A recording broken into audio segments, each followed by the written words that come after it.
Good afternoon. Tutultos po tayo ng homemade ramen. Ayun po, preparing. Nagprito ng mga sibuyas. Ayun po yung mga ingredients.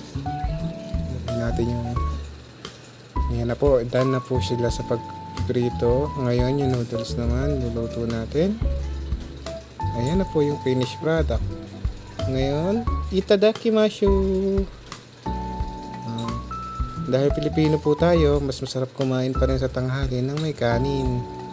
Ayan po, sarap na sarap yung batang maliit. Gustong gusto niya po yung noodles ngayon. Wow! Is it yummy, Kilo? Yes, nam nam. Uy, yabang naman talaga ng Kilo namin. Is it yummy? Yes or no? Did you eat noodles? Ginagaya niya po yung sarili niya ngayon habang ginagawa namin ito ng voice over.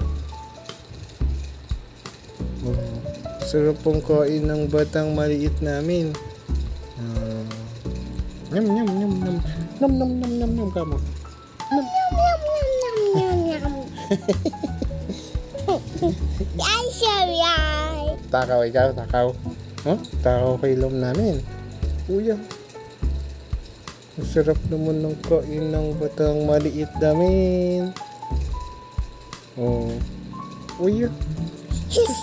Sana each fries and noodles. Opo, 8 kilo ng noodles.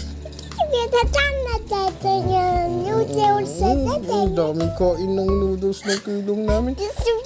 Usus, punong-puno yung baby ko. Tingnan mo yung tsura mo, oh.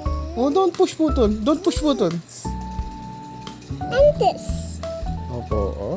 Uy, sarap naman ng kain ng kilo.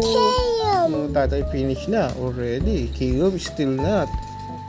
We already finished na eating. Uy. Yes, and Finish ng tatay eating. his Oh, si Kilom din ay patapos na. Uy, finish na si Kilom namin mag-eat. Oh, bilis din niya. Si finish na si tatay tsaka si mami. Uya. Wow. Diyan pa lang po.